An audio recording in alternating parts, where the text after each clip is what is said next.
we'll go through a couple more examples here to illustrate some of the things that can happen. So in this particular example here, 3 in this list, the thing that happens here is that the power that we have here, the power function, actually has the same base as the root of the characteristic equation. So the characteristic equation, abbreviating that here, has the form r is equal to 4. And so that is the same 4 that unfortunately appears over here. Same 4, same base. And that means that we cannot just use 4 to the n here. It won't do us any good as a particular solution. If you try it, for example, if you try a sub np is equal to c times 4 to the n, well, just like we did in the earlier one, trying a constant, in this case here, this is going to get killed off by those two right there.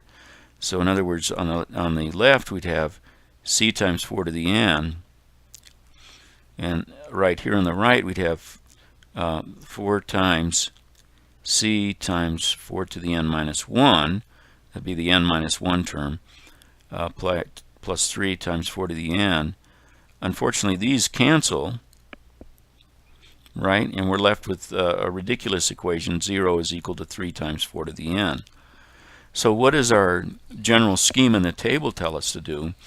It tells us to multiply whatever degree polynomial multiplies the 4 to the n, which is here just a 0 degree polynomial, by n raised to the multiplicity of this root. N raised to the m here is just n to the first power, because that root has multiplicity 1.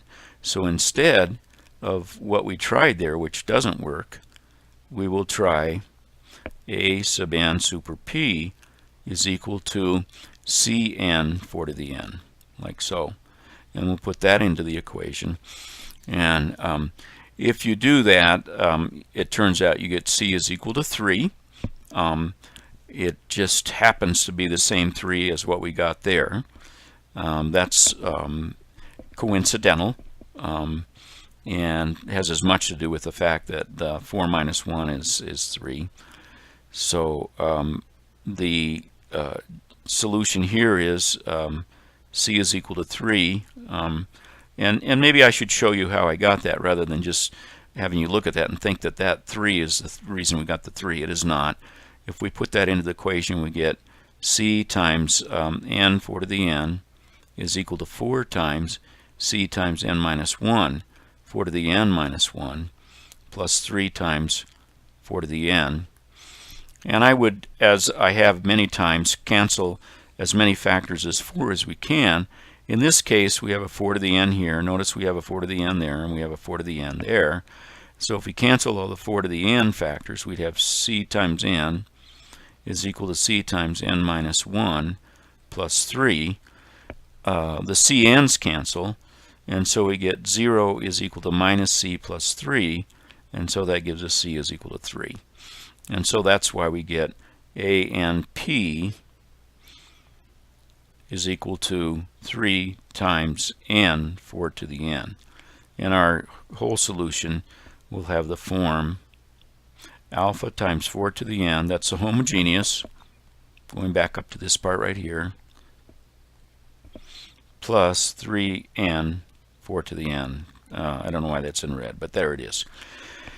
So that's how that one would work out. If you have the power, that's the non-homogeneous part, having the same base as a root of the characteristic equation. I know that's just order 1, but it works in general as well.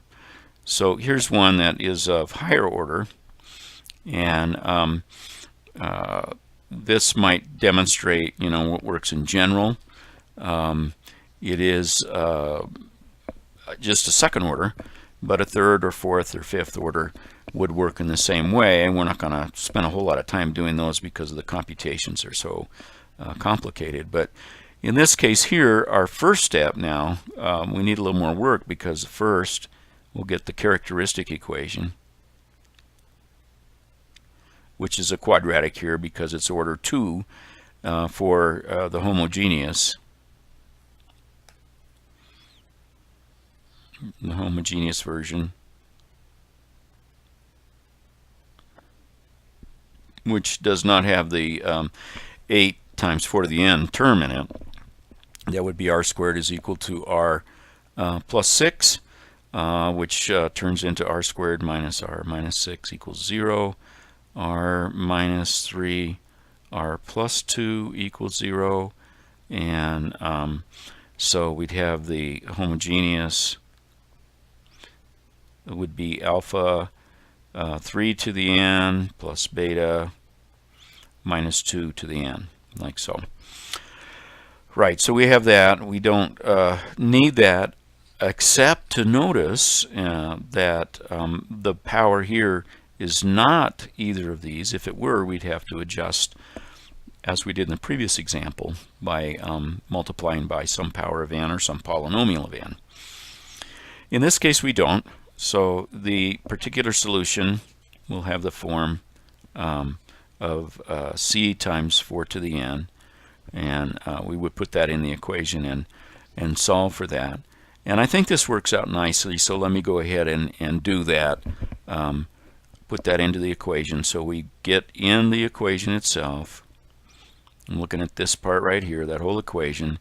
Then we'd have that we'd have on the left hand side c times 4 to the n, and on the right hand side we'd have c times 4 to the n minus 1, that's a n minus 1, and then we have plus 6 times c times 4 to the n minus 2, that's working back 2 terms, a n minus 2, plus 8 times 4 to the n, like so.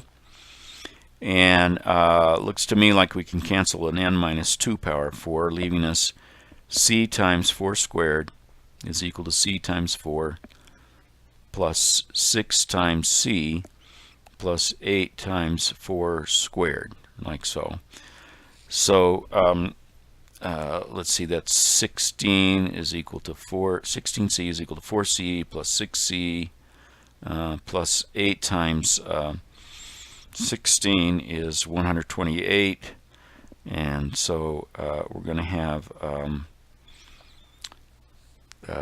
6c, do I have that right? 6c, 16, just double checking here. There's no 4 there, there's 1 4 there. So that would be 6c is equal to 128, like so. So that would give us 6 is equal to 128, or c is equal to 128 over 6. Assuming I didn't make any arithmetic errors here, I don't see any, so I think that's okay. So that would be our general solution. an is equal to alpha 3 to the n plus beta minus 2 to the n plus 128 over 6 times 4 to the n, like so. And at this stage, we would then apply the initial conditions to find alpha and beta. I'm not going to go ahead and work through that here, but that would be what you would do at this stage right here. Okay, I think we'll stop right there.